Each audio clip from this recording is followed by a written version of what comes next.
Romanos capítulo 3, dos versos 1 a 8.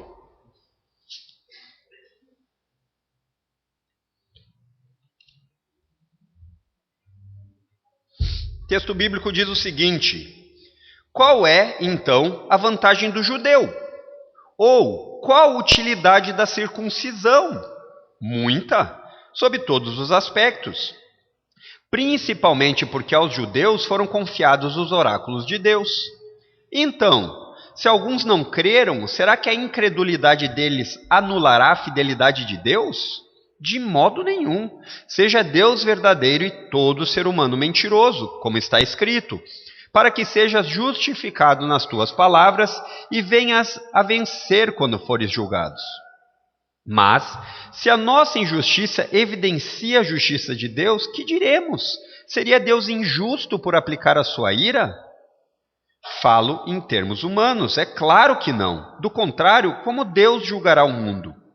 E se a minha mentira faz com que aumente a verdade de Deus para a sua glória, por que ainda sou condenado como pecador?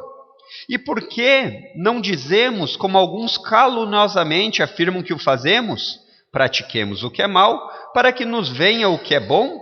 A condenação destes é justa. Interessante que se a gente ler esse texto assim rapidamente, é uma bronca grande, né? John Piper fala a respeito disso, na exposição que ele já fez dessa carta aos Romanos. Por que Deus coloca ali textos tão difíceis na Bíblia, né? E de fato, às vezes tem alguns textos que a gente lendo isoladamente, fora do contexto, eles trazem dificuldade. Então o conhecimento que o texto nos traz é interessante. Por quê? Um correto entendimento a respeito de algo sempre ajuda você a ter um melhor uso ou um melhor relacionamento. Por exemplo, pessoas que leem manuais a respeito de algo, ou seja, construtores, eles sempre terão vantagem ao usar um aparelho do que aquelas que não leem os manuais, ou seja, aquelas que leem conhecem melhor. Por exemplo, os irmãos devem saber, eu tenho um passatempo que às vezes eu consigo, que é montar Lego, né? Principalmente ligadas à arquitetura. E as pessoas às vezes olham aquilo e me perguntam, você que montou? Eu digo, claro que fui eu que montei, mas eu tive todo o manual, senão eu nunca conseguiria chegar àquilo. Ou seja, por eu ler o manual, eu tenho a capacidade de montar algo. E uma pessoa que conversa mais do que outra no seu relacionamento conjugal, também vai conhecer o seu cônjuge melhor do que aquela que não conversa. A ideia de comunicação e relacionamento. E o problema se dá, irmãos, quando nós criamos expectativas sobre alguma coisa sem conhecimento. O que eu quero dizer com isso? Quando você cria uma expectativa sobre algo a partir do seu conhecimento, meramente, você vai ter frustração e engano. Isso pode acontecer a respeito de um aparelho. Por exemplo, um tempo atrás eu comprei um smartwatch porque eu queria algumas funções que esse relógio oferece, como batimentos cardíacos e tudo mais. Mas eu não conhecia esse relógio e a minha expectativa a respeito dele era absurda. Quando chegou o relógio, era um relógio que fazia meia dúzia de coisas. Ou seja, minha decepção foi grande. Por quê? Eu criei uma expectativa sobre algo que eu não tinha conhecimento. E o relacionamento é a mesma coisa. O problema sempre se encontra quando eu e você fazemos perspectivas sobre algo a partir de nós mesmos. E aí nós corremos o risco de errar grosseiramente. Por exemplo, se você está num relacionamento e você entrou, e você é como eu que gosta de filmes de príncipes e princesas, sinto muito. Se você for para um relacionamento conjugal achando que seu marido é um príncipe, você vai ver que na verdade ele é um sapo.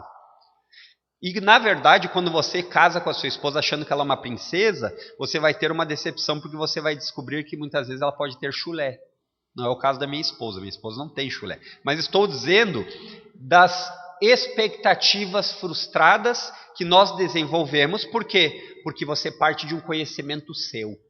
Eu penso algo, então logo isso é verdade. Isso é um equívoco enorme.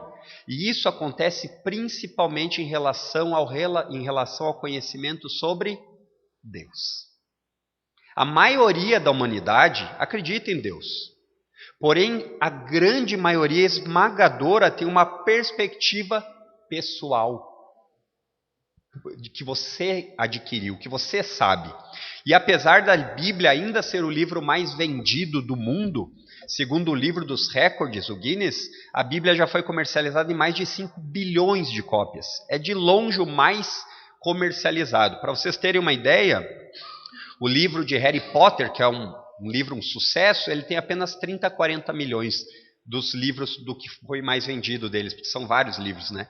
Então você consegue ter uma noção, 5 bilhões. Mas, apesar de ter sido tão comercializada, ela está muito longe de ser corretamente compreendida.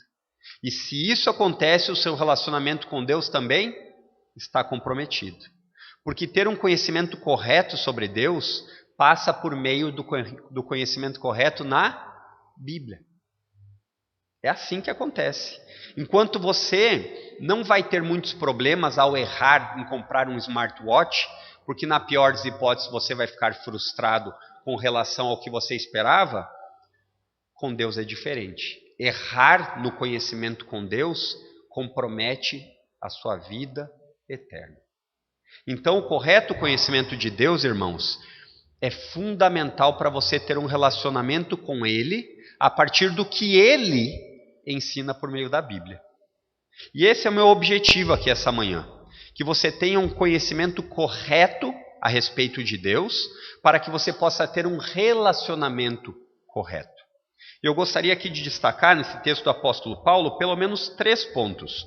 O primeiro é o conhecimento correto sobre o privilégio, versos 1 e 2. Paulo diz assim: qual é então a vantagem do judeu?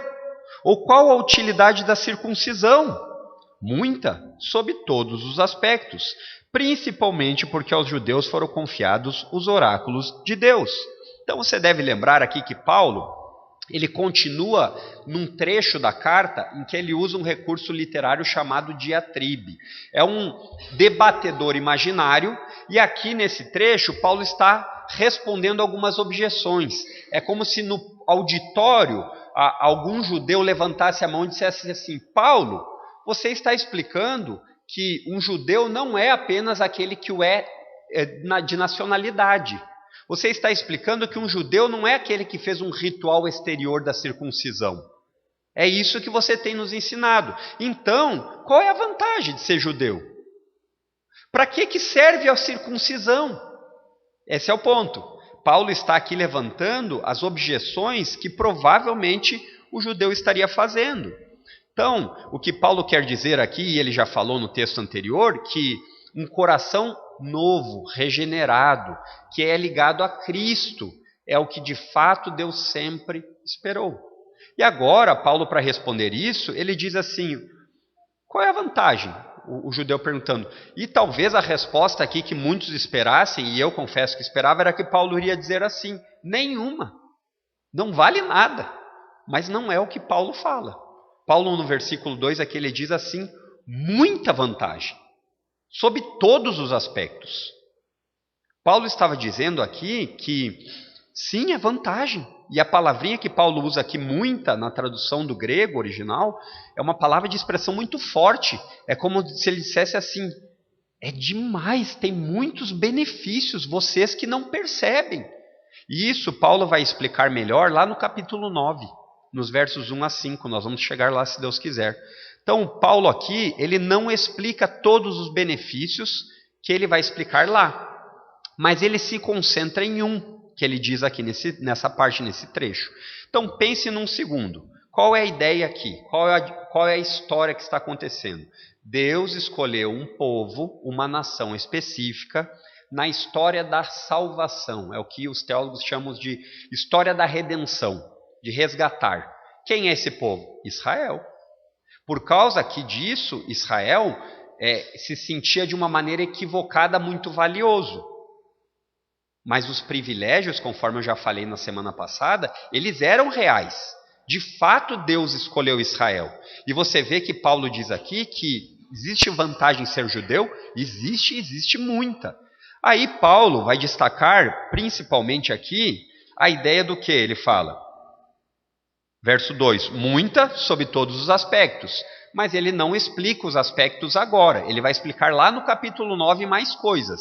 Porém, ele diz aqui, principalmente porque aos judeus foram confiados os oráculos de Deus.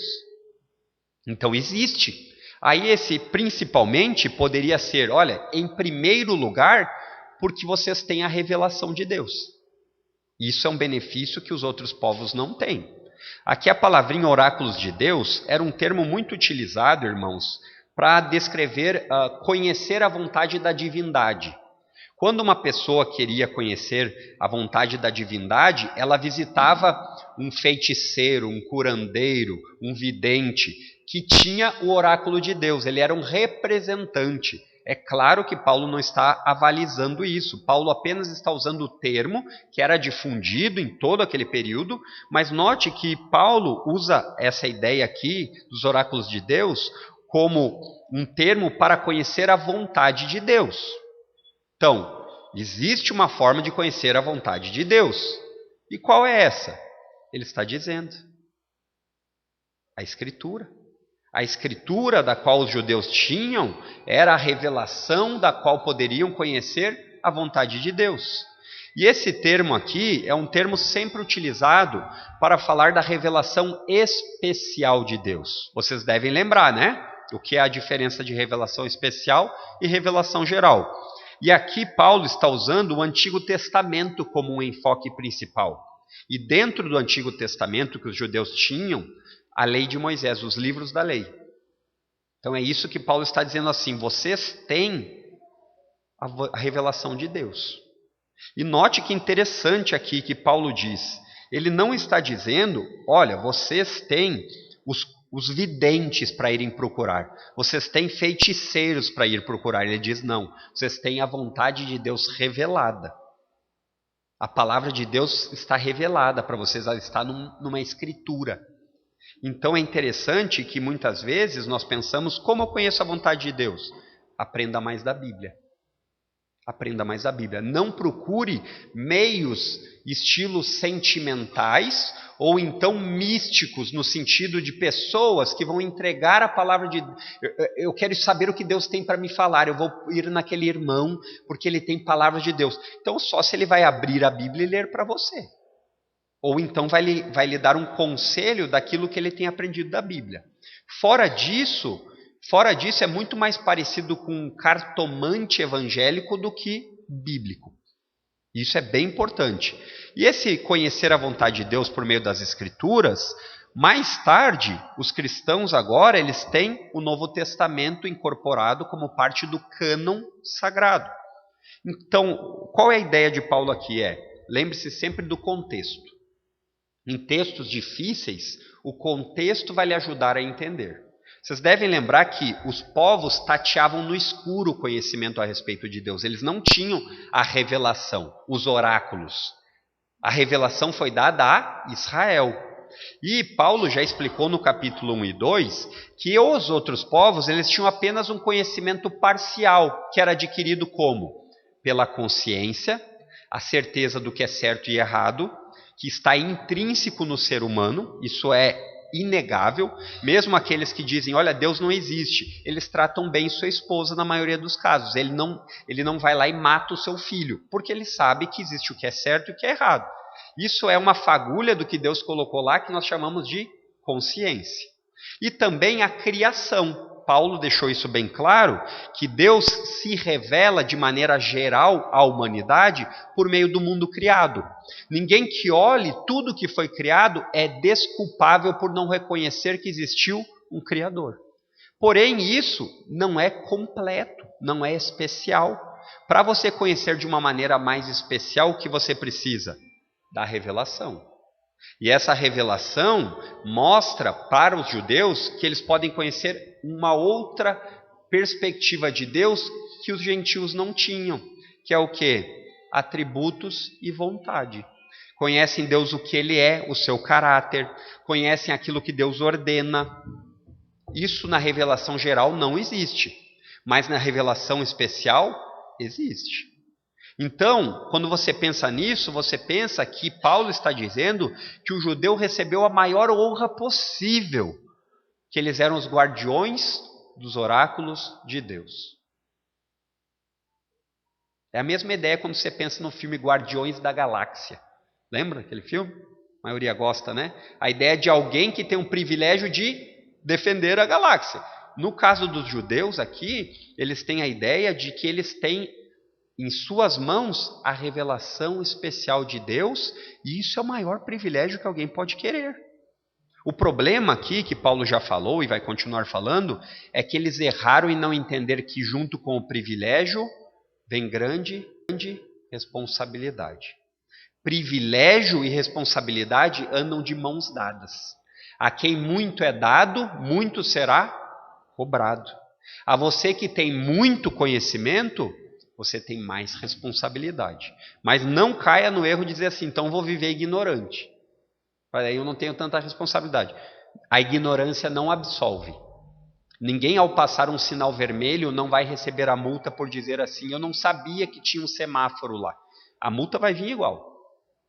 Então, não pense que a ignorância lhe ajuda. Algumas aplicações a respeito do privilégio. Primeira coisa que eu penso que Paulo aqui está ensinando é valorização do privilégio. Quantas vezes nós não valorizamos o privilégio? Se você parar para pensar em todas as áreas da sua vida, você vai ver que você esquece rapidamente. Eu há pouco tempo estava com uma dor no pé, muito chata, difícil, e todos os dias eu dizia assim, mas que dor que não me abandona. 2 dias sem a dor, parece que você já não valoriza mais o mesmo privilégio. Você esqueceu que a dor era ruim. Assim é com os crentes. Às vezes os crentes esquecem que o pecado continua batendo na porta. E o privilégio deles terem o conhecimento a respeito do que Deus quer é algo que não pode ser desfeito assim. Como nós vemos outra questão, e eu penso que no lado ocidental do mundo, talvez seja a pior de todas, é entender o privilégio de você ter liberdade para vir cultuar a Deus, versus a opressão e a proibição que muitos irmãos têm de países perseguidos. Nós não valorizamos o relacionamento na igreja porque nós não somos muitas vezes proibidos dele. Olha que coisa terrível isso. A gente tem toda a liberdade de nos reunir e qualquer coisa, até uma dor de cabeça, simples que seja, ou dor de barriga, ou seja, até cansaço físico, nos impede de vir num relacionamento em comunhão com os irmãos na igreja. Quantos perseguidos dariam a vida para ter o privilégio que você tem hoje? Quantos? Quantos dariam a vida para poder abrir uma Bíblia completa e lê-la em países que isso ainda é proibido? E nós muitas vezes não lemos a Bíblia porque dizemos que tem uma linguagem difícil. Aí a gente esquece que Deus foi gracioso ao ponto de lhe dar mais de 6 ou 7 linguagens em português. Você acha um pouco mais difícil? Tem linguagem mais fácil, mais atualizada, mais clássica. Ou então, você pensa assim, mas esse assunto é muito difícil. Deus foi gracioso e lhe deu dezenas de milhares de bons livros cristãos a respeito de cada assunto. E, no entanto, você cada dia mais, ao invés de valorizar esse privilégio, você cada vez lê menos. E cada vez vira um técnico em TikTok, cada vez mais. Um técnico no último lançamento de um videozinho curto de tolice de dancinha. Enquanto o conhecimento sobre Deus e o privilégio que você tem de ter bons livros, várias versões da Bíblia, vão ficando de lado. A liberdade. Irmãos, que Deus nos ajude a nós não sofrermos perder o privilégio da liberdade religiosa. Que Deus nos ajude, mas talvez ela venha. E aqueles que não treinam no campo quando tudo está bem, que não treinam exercer a sua liberdade quando tudo está bem, quando vier os tempos difíceis, aí que eles não vão conseguir.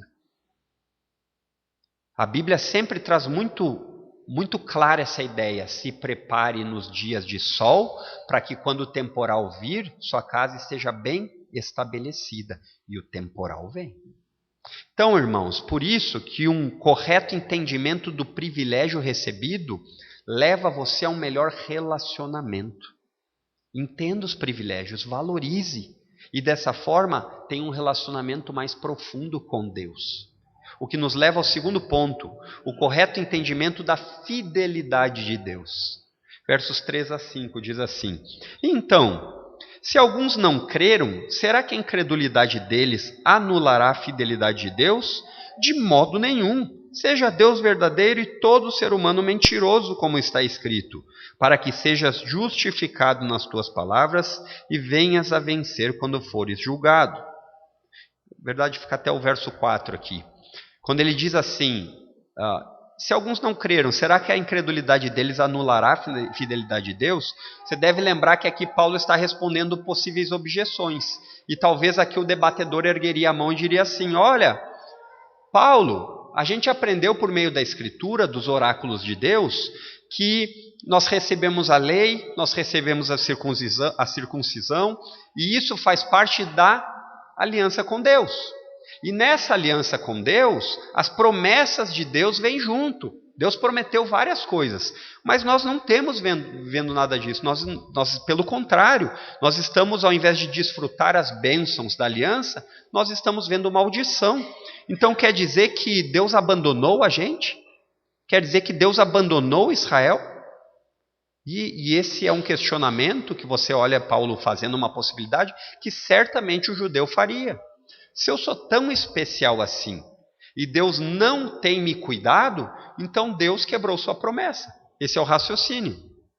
E o que eu quero chamar vocês é que ele fala no comecinho do verso 3, dizendo, olha a ênfase que ele dá. Se alguns não creram, aqui é o alvo, porque o crer sempre foi o objetivo. O relacionamento com Deus sério, piedoso, sempre foi baseado no crer. E as obras de obediência sempre foram uma expressão do crer. Eu obedeço porque eu creio. Uma vez que eu não estou obedecendo, talvez o resultado é porque eu nunca criei de fato. Olha que interessante, Paulo vai trazer essa ênfase. E aí a pergunta do judeu poderia ser: isso não prova, isso que está acontecendo, até a própria incredulidade do judeu, não prova que Deus abandonou? Talvez, né? Novamente, aqui, se eu fosse Paulo, eu diria, claro que sim, mas prova exatamente isso. Se o povo de Deus é infiel, logo nada mais justo que Deus também abandoná-los. Mas não é isso. Não é isso que Paulo responde. Paulo responde aqui, a palavrinha que ele diz, jamais, de modo nenhum, no grego fala megenoito. É uma expressão de mais ou menos assim, nem pense nisso. Isso está fora de cogitação. Essa ideia de que Deus quebra a aliança e ele não é fiel, não existe. Paulo fala também ao jovem Timóteo, na sua segunda carta, lá no capítulo 2, verso 13, se somos infiéis, Deus permanece fiel, porque de maneira nenhuma Deus pode negar a si mesmo. A infidelidade dos homens, ela não atinge a fidelidade de Deus. Se aqueles a quem Deus entregou os oráculos não foram fiéis e fracassaram, Deus continua sendo fiel e confiável. A infidelidade humana, ela não sabota a fidelidade de Deus. E as promessas feitas a Israel aqui, elas ainda se cumprirão. Paulo vai falar isso lá nos capítulos 9 a 11. Ele vai usar esses capítulos para falar. Então aqui seria mais ou menos assim. Todas as vezes que o testemunho divino sobre algo é contradito pelo ser humano, ou seja, quando em choque você vê as duas coisas e alguém tem que estar errado, Paulo responde, seja o homem mentiroso. Em Deus não existe a mentira. O que Paulo está querendo dizer é que, em vez das maldições da aliança cancelarem a aliança e, consequentemente, quebrarem a promessa que Deus fez, é completamente o contrário. Mostra que Deus é fiel à aliança que ele fez, porque Deus prometeu que ele abençoaria Israel se ele obedecesse e que ele amaldiçoaria Israel se ele desobedecesse. Todas as vezes que Israel transgredisse a lei divina, eles estariam numa enroscada. Então aqui serve de lição para você também. Não pense que Deus é o gênio da lâmpada, que ele faz as suas vontades porque você é uma pessoa especial. Em Deus não existe esse tipo de preocupação. Deus não faz o julgamento a partir da perspectiva humana. A fidelidade para Deus, e é isso que Paulo vai reforçar aqui, começa sempre nele mesmo. Deus é fiel primeiramente a si. E compreender que a fidelidade de Deus é dessa forma, evita você de passar o dia a dia como um filho mimado, que ao invés de reconhecer quando erra diante dos seus pais, fica sempre colocando a culpa em outros. Isso é o que um filho mimado faz. Ah, mas não fui eu. Ah, mas... Isso é o que o filho mimado faz. E quando você entende isso, você não vai cair nesse erro, que é a síndrome de Adão. A gente já falou disso. O que é a síndrome de Adão? Colocar sempre a culpa nos outros. Mas foi a mulher, não fui eu, foi a mulher que o Senhor me deu. E a mulher, não fui eu, foi a cobra. E assim é o ser humano sem Deus. Ele sempre está apontando para o lado para se justificar. Porém, o que Paulo está dizendo aqui é justamente isso. E para reforçar isso mais, no verso 4, Paulo faz uma referência aqui de um salmo de número 51 de Davi, no verso 4, onde foi traduzido aqui essa parte do verso 4, é a tradução da Septuaginta, que é a tradução do hebraico para o grego. Vocês devem lembrar que o grego era a linguagem falada naquele tempo, e ele faz o uso disso para provar justamente que se Deus fosse submetido a um julgamento, ficaria evidente que Deus tem a razão. É isso que ele diz: para que sejas justificados nas tuas palavras e venhas a vencer quando fores julgado. A ideia aqui é de um julgamento, onde nesse julgamento vai ser expostas as posições das partes. E aí o que vai acontecer? Vai ficar evidente quem é mentiroso. E se vocês não lembram, deixa eu refrescar vocês aqui nesse Salmo 51. Esse Salmo 51 é um salmo escrito logo depois que o profeta Natã vai advertir a Davi. Davi, um rei, um homem segundo o coração de Deus, também se equivocou muitas vezes de entender a fidelidade de Deus de maneira equivocada. Isso é perigoso. O que Davi fez? Davi, por ser rei, ele tinha direito a fazer o que quisesse. E o que ele mandasse era norma. Mas isso não quer dizer que tudo que ele poderia fazer estava correto. Então ele viu uma mulher muito bonita, que a Bíblia relata, chamada Batseba. E aí, ao ver essa mulher bonita, ele decidiu se deitar com ela. À força, mandou: traga, venha, porque eu sou o rei. E aí, essa mulher, após ter uma relação com Davi, ela ficou grávida. E nisso, um dos maiores guerreiros de Davi, chamado Urias, estava na guerra, enquanto Davi traía a confiança do seu soldado, de um dos seus melhores soldados. E nesse meio tempo, eles voltam de uma das guerras, e Davi, para tentar encobrir o seu erro, fala para Urias: vá com a sua esposa e desfrute, porque assim ele poderia encobrir. Ela ficava grávida e ninguém ia nem saber. Mas Urias diz assim: eu não faria isso. Enquanto meus companheiros estão lá, eu não iria ter conforto e prazer. E aí o plano de Davi, mais uma vez, vai por água abaixo. E aí o que Davi precisa fazer? Dar um jeito. E aí ele manda Urias para uma guerra, para uma luta onde ele sabia que Urias seria morto. Olha só, Davi. E nesse adultério de Davi que Paulo está usando, Paulo quer mostrar justamente porque Davi, nesse salmo, no verso 4, ele vai dizer assim: pequei contra ti somente, Deus. Fiz o que era mal aos teus olhos. A ideia de Davi é que ele reconhece que ele pecou. Ele reconhece e se arrepende. Porém, o que nós aprendemos aqui é que, embora Davi tenha sido perdoado, isso nem sempre implica anular as consequências do pecado. Davi teve muitas. A sua família teve juízo, ele perdeu esse bebezinho. Ele também teve uma família despedaçada, como sinal do juízo de Deus do pecado que ele tinha cometido. Então, não é porque você é perdoado que as consequências ainda não existirão. Você, de fato, não é mais condenado para inferno, mas as consequências de atos que você fez, você pode colher ainda.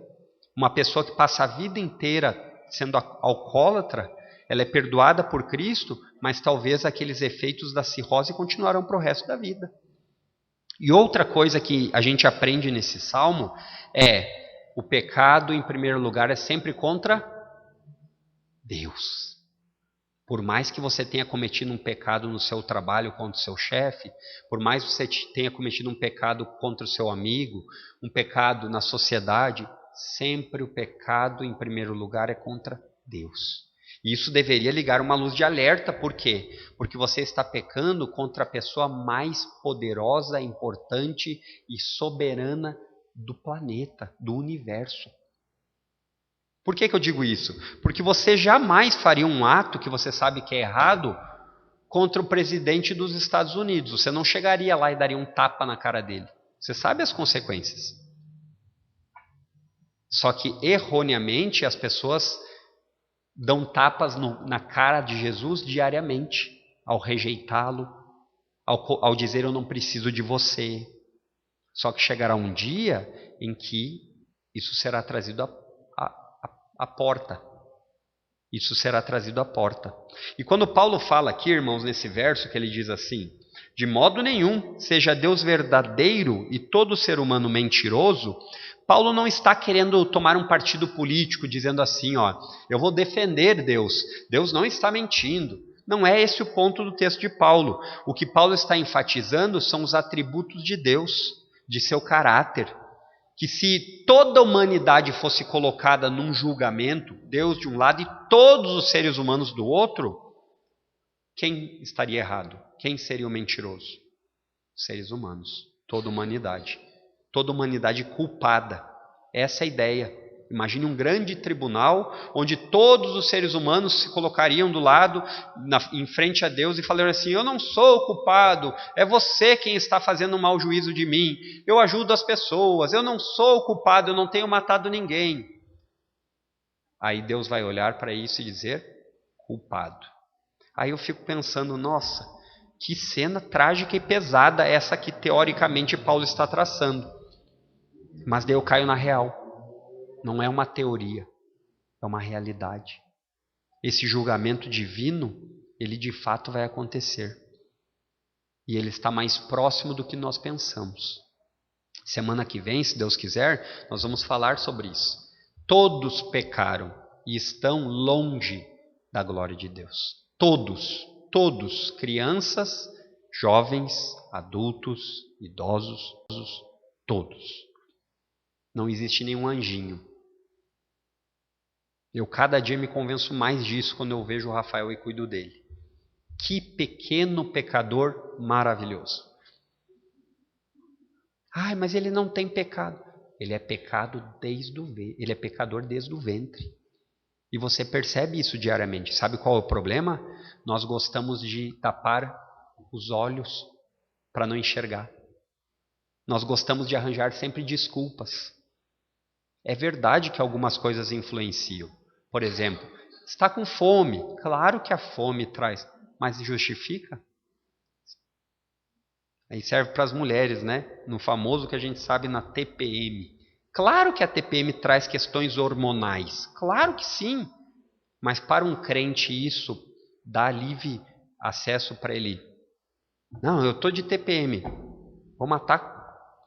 Esse é o ponto, queridos. Não justifiquem as atitudes em cima de comportamentos hormonais. Isso é o que o mundo mais gosta de fazer. Nós não fazemos. Note bem. Ah, mas o pastor lá é um ignorante. Ele diz, claro que influencia. Eu sei que influencia. Mas isso não lhe justifica. Lembram do que nós cantamos? Velho homem vai embora. É um velho homem. Se você está em Cristo Jesus, você é novo homem, nova criatura, novos anseios, novos pensamentos. E o ponto de Paulo aqui, irmãos, resumindo esse ponto aqui, é que ele quer mostrar que a fidelidade de Deus começa em Deus. Ou seja, Deus é fiel em si mesmo. E ele não vai mostrar um favoritismo para você, ou para mim, ou para um judeu. Ele é imparcial e o juízo dele é verdadeiro. Então, seja abençoando ou amaldiçoando, Deus continua sendo fiel. Esse é o ponto. Deus não pode ser subornado. Deus não pode ser manipulado.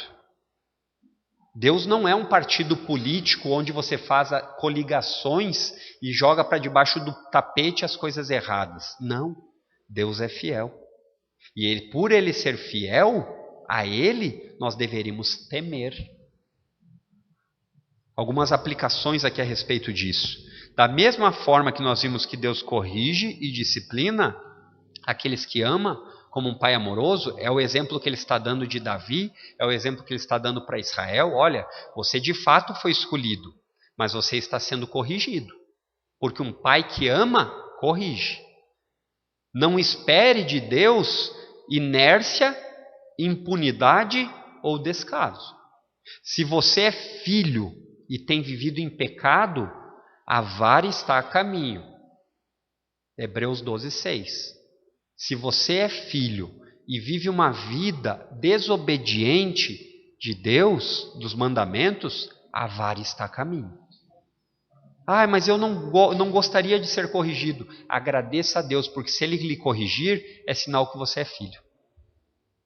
Agora, a diferença é, enquanto para o filho a vara vem como uma expressão de correção amorosa para o seu bem, para aquele que é descrente, a vara vem como um castigo merecido.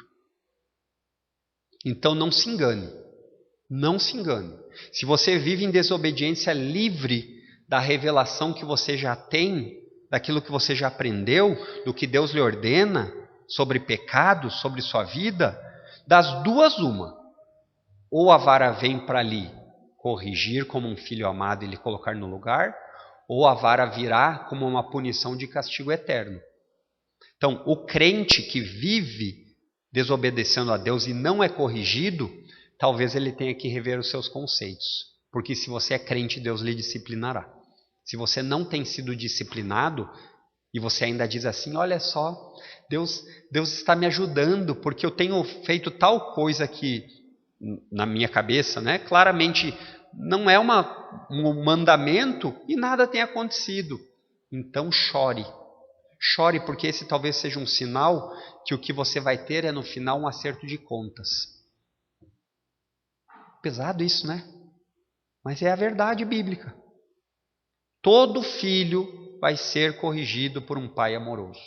Aqueles que não têm a correção nesse tempo presente, das duas uma. Ou o juízo está a caminho, ou será lá no final, naquele dia, em que diante de Deus ele não poderá se justificar. Irmãos, conhecer a respeito da fidelidade de Deus, que é esse segundo ponto, o conhecimento correto da fidelidade de Deus, aumenta a nossa confiança por quem Deus é e por aquilo que Deus prometeu. Se Deus é fiel, eu posso confiar nele, porque não existe sombra de mudança, não existe variação. Se Deus é fiel, eu posso descansar naquilo que ele me prometeu, porque ele é poderoso para cumprir.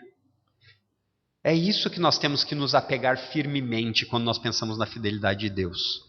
Você pode se agarrar a essa esperança, porque aquele que prometeu é fiel para cumprir. Hebreus 10:23.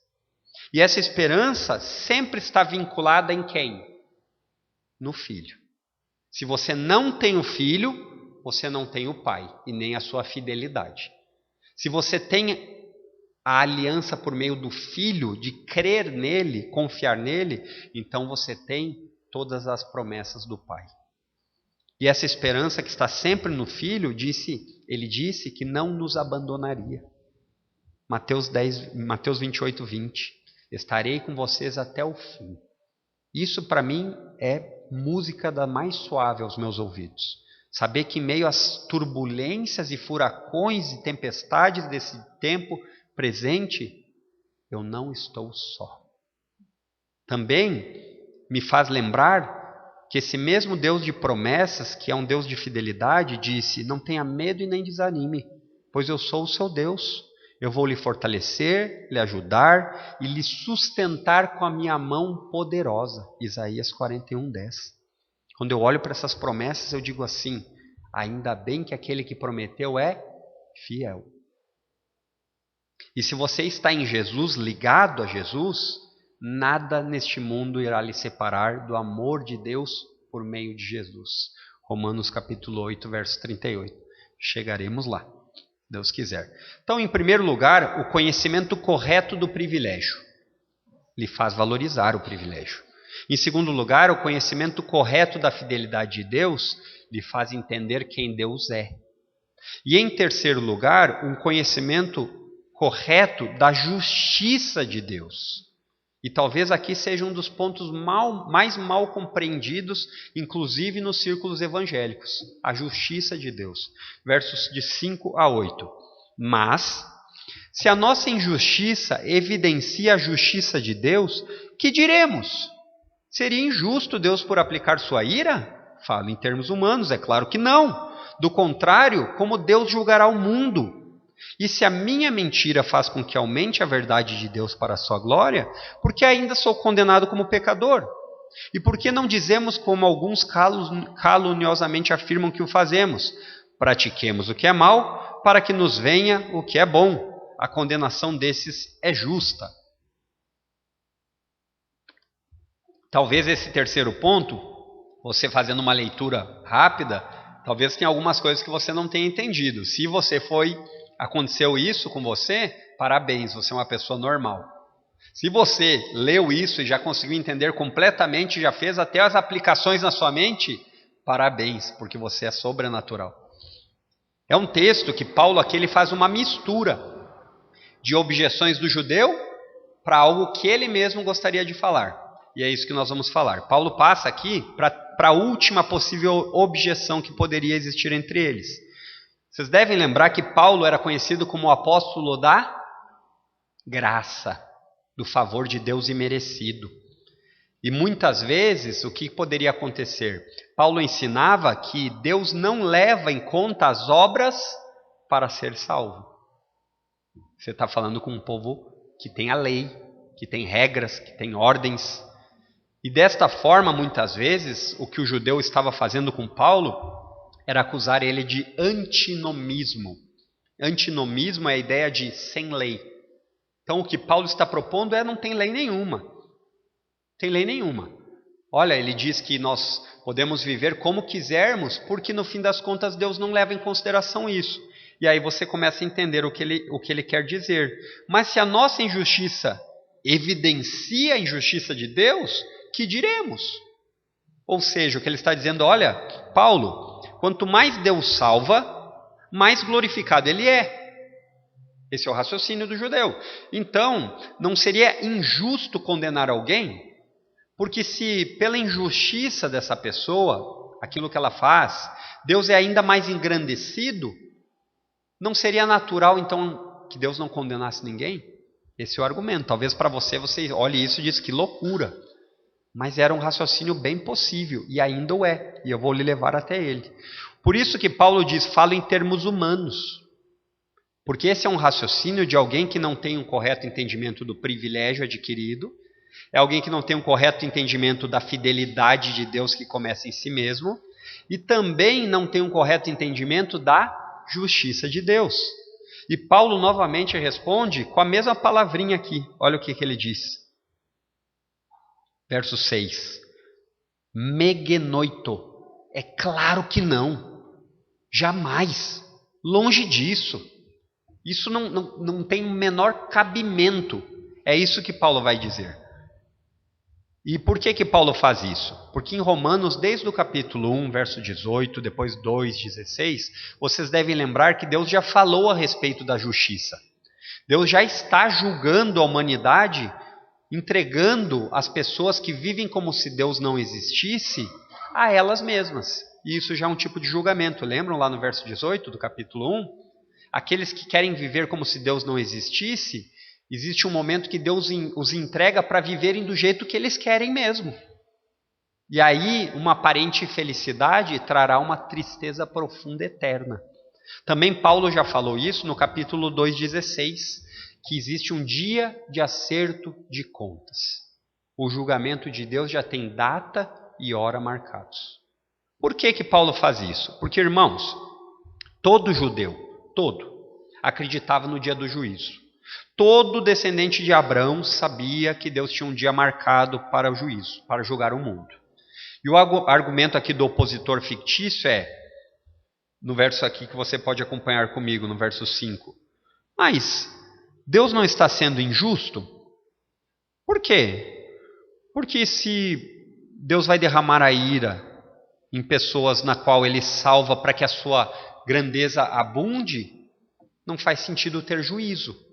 Conseguiram entender? A ideia é mais ou menos a seguinte, Paulo perguntando, Paulo quer levar a eles a isso. Olha, vocês acreditam que existe um dia de juízo, né? Acreditamos, Paulo. Então, se existe um dia de juízo, não seria incoerente pensar dessa forma que vocês estão dizendo? Se existe um dia de juízo, algo que o judeu diria existe. Porém, você está propondo algo que justifica o juízo. Você está dizendo assim, olha, não precisa juízo, porque Deus ele é engrandecido na proporção em que nós pecamos. Quanto mais peca, mais graça. É esse o pensamento. E Paulo está levando eles a justamente entender que é um raciocínio que não faz sentido, porque se existe um juízo, e esse juízo é real, e eles concordariam, então esse pensamento é real que vocês estão tendo ou é um pensamento equivocado da justiça de Deus? A resposta seria equivocado. Eles diriam sim, Deus é justo. Sim, tem direito de julgar e irá julgar. E irá derramar sua ira justa sobre pecadores. Esse é o ponto. Paulo aqui, você nota que ele faz algo que é levar o seu debatedor imaginário a se contradizer. Porque o pensamento poderia ser esse, né? Olha, isso é uma loucura. O apóstolo da graça ensina que Deus salva sem méritos. Então, se eu não fizer nada de obras de justiça, tranquilo. Aí Paulo justamente quebra esse pensamento dizendo, não, longe disso, não tem nada disso. O dia de acerto de contas é real. Olha, é real. Se você até hoje achava que isso daí era apenas um conto de fadas, vou lhe dizer, não é. Não é. Existirá um dia, e esse dia já está marcado, onde Deus vai julgar. E sabe qual é a base do julgamento? A quantidade de dinheiro que você tem no banco. Não é. Sabe qual é a base do julgamento? A sua família, a sua etnia. Não é. É a placa da igreja à luz do mundo. Não é. A base do julgamento é a justiça de Deus. E ninguém vai poder chegar diante de Deus e dizer assim, eu estou limpo, eu sou inocente. Não, ninguém. Ninguém. Não há um sequer. Por isso que quando você começa a pensar de uma maneira lógica, você precisa chegar à conclusão assim, estou perdido. Eu não tenho mais nada a oferecer para um Deus que tem tudo. Eu não tenho que chegar lá e dizer para ele, Deus, olha aqui, economizei 20 milhões de dólares na minha existência. Nada. Dinheiro para Deus não vale nada. Então, se você pensa isso, você vai pensar assim, será que existe alguém? Será que existe alguém que pode se apresentar diante de Deus e dizer assim, Senhor, eu estou aqui. Eu estou aqui. Você vai dizer assim, não conheço ninguém. Não existe, porque de fato não há um sequer. Aí você precisa olhar para aquele que veio por causa disso. Jesus não veio ao mundo para passear, para ser um bom mestre. Jesus não veio ao mundo para apenas mostrar conceitos de moralidade elevados. Jesus veio para salvar pecadores. E se você entendeu que você é um pecador, você é um daqueles que Jesus veio salvar. Por que eu preciso de Cristo? Talvez seja essa pergunta que você nunca se fez e deveria fazer. Por que eu preciso de Cristo? Porque eu não posso salvar a mim mesmo. Não posso. Mas Cristo pode. Então, a resposta aqui que Paulo daria a essa objeção é mais ou menos o seguinte. Ele começa respondendo que sim, importa a maneira como você vive. Importa. Ah, mas não é pela graça. Importa a maneira como você vive. Porque os seus atos serão a base de como você vai ser julgado. E o julgamento é real. Esse é o ponto. Ah, mas alguém poderá, por melhor que tenha vivido, chegar diante do julgamento e apresentar suas obras? Não, não vai. Mas você deve lembrar que Paulo está debatendo com um judeu. E ele está usando justamente as objeções do judeu contra ele mesmo. O que nos leva ao verso 7, nesse raciocínio, que parece que agora Paulo ele não responde mais à objeção do judeu perguntando, mas ele faz uma pergunta dele mesmo. Por quê? Você olha no verso 7 aí, ele diz assim: e se a minha mentira faz com que aumente a verdade de Deus para a sua glória, por que eu ainda sou condenado como pecador? E talvez aqui você pudesse encaixar direto no argumento do judeu falando sobre isso. Mas Paulo já respondeu esse argumento.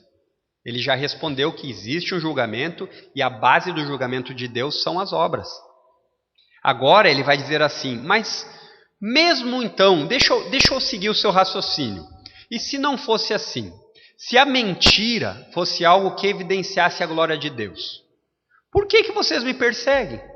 Por que vocês discordam de mim e me fazem o que é mal? Porque segundo o argumento que vocês estão dando, se eu for um mentiroso, a minha mentira evidencia ainda mais a glória de Deus.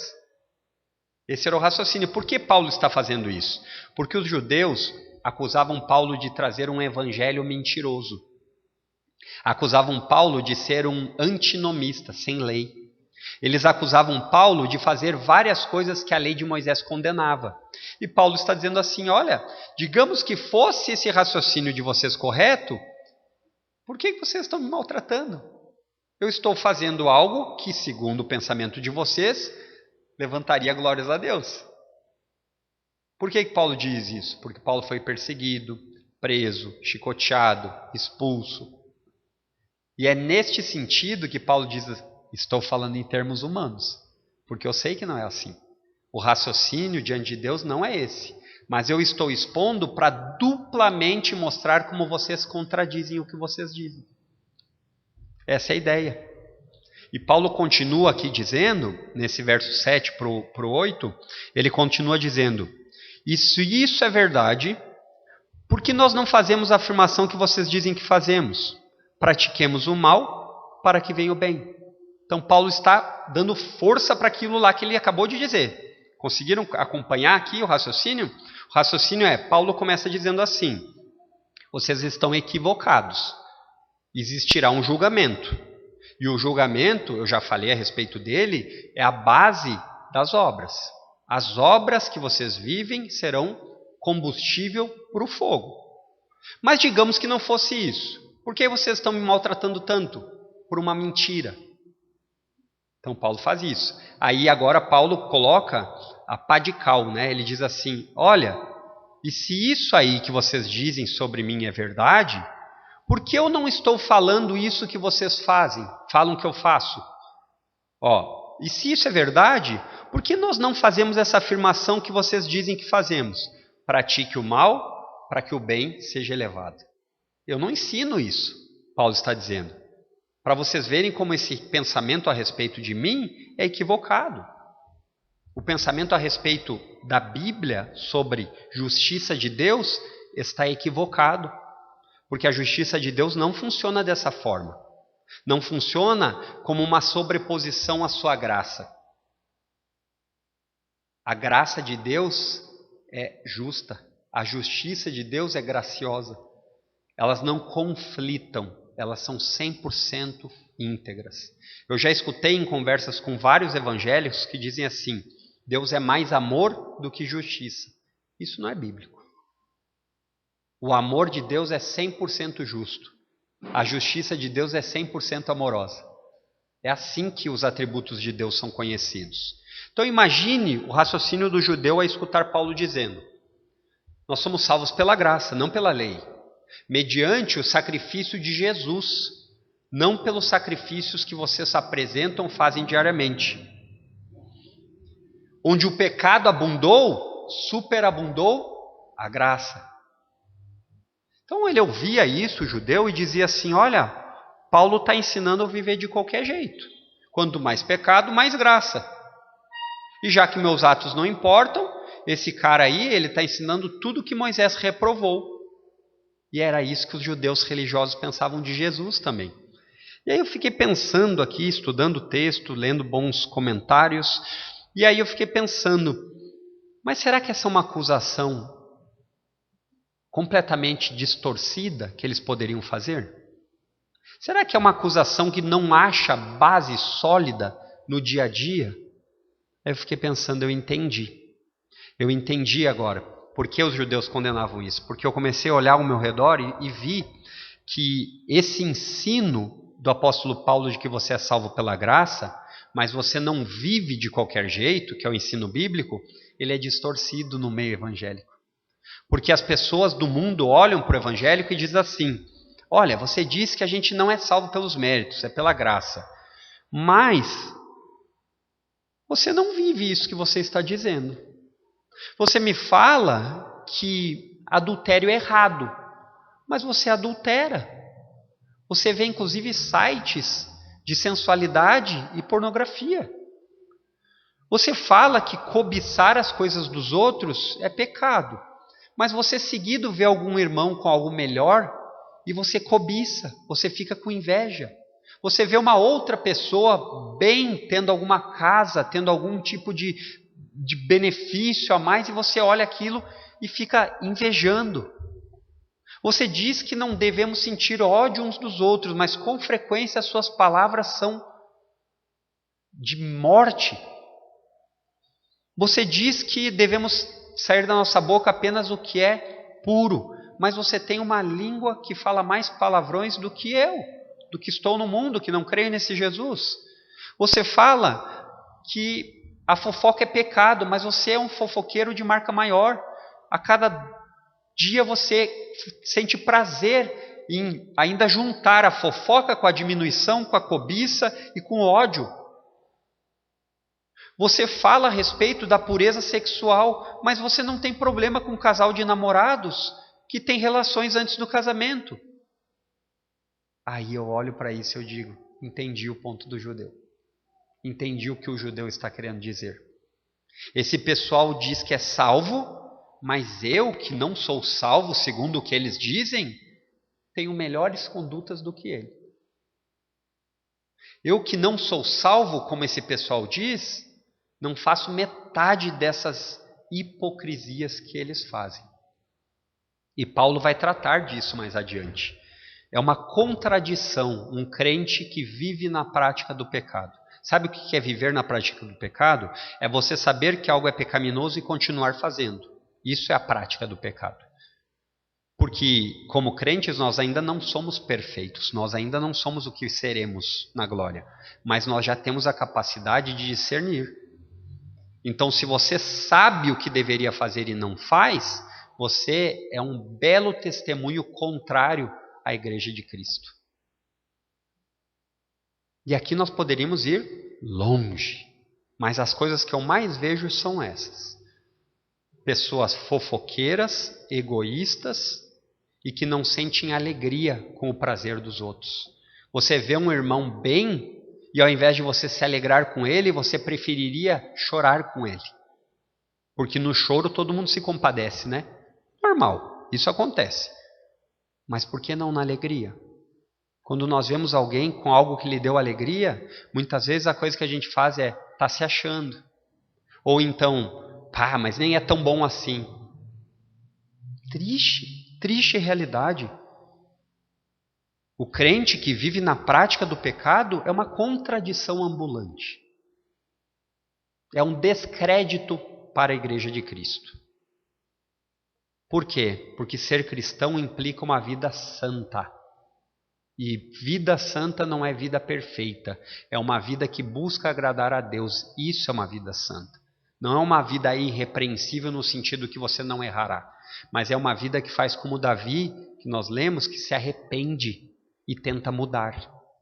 Esse é o ponto. E parece que Paulo aqui, ele termina justamente a conclusão com algo mais ou menos assim. Ele diz assim, a condenação destes é justa. Você nota que ele termina de forma abrupta, né? Parece que Paulo está dizendo assim, eu não vou nem falar mais nada a respeito de um absurdo desse. Pessoas que vivem transformando a graça de Deus em libertinagem. Pessoas que usam da liberdade em Cristo para pecar. Pessoas que usam da liberdade em Cristo para desobedecer o próprio Cristo. Essas pessoas que pensam dessa forma, sua condenação é certa, garantida. É isso que Paulo fala. A condenação desses é justa. Irmãos, o juízo de Deus é real. E a minha pergunta para você essa manhã é: você está preparado para esse encontro? Você já imaginou esse dia? Você está preparado para encontrar o juízo, a justiça de Deus? Esse é o ponto. A minha resposta, que eu espero que seja de vocês, eu estou. Mas não porque eu tenho méritos, mas porque eu tenho um advogado e substituto no meu lugar. Jesus se apresentará naquele dia em meu lugar. É por isso. Ou ainda você é daqueles que pensa que pode chegar diante de Deus e apresentar sua credencial. Eu sou o Adriano. Eu fui isso. Eu tive isso. O correto conhecimento do privilégio, em primeiro lugar. É isso que eu gostaria que você tenha aprendido hoje. Um correto conhecimento a respeito de Deus vai lhe levar a um correto conhecimento do privilégio, um correto conhecimento da fidelidade e, por fim, um correto conhecimento da justiça de Deus. Isso é importante. Que Deus nos ajude a cada vez mais aprendermos por meio da palavra. Porque assim como os judeus, muitas vezes, as tradições podem guiar nossa vida de uma forma tão enganosa que nós nem percebemos. Os nossos corações podem nos direcionar por caminhos tão tortos que nós não percebemos.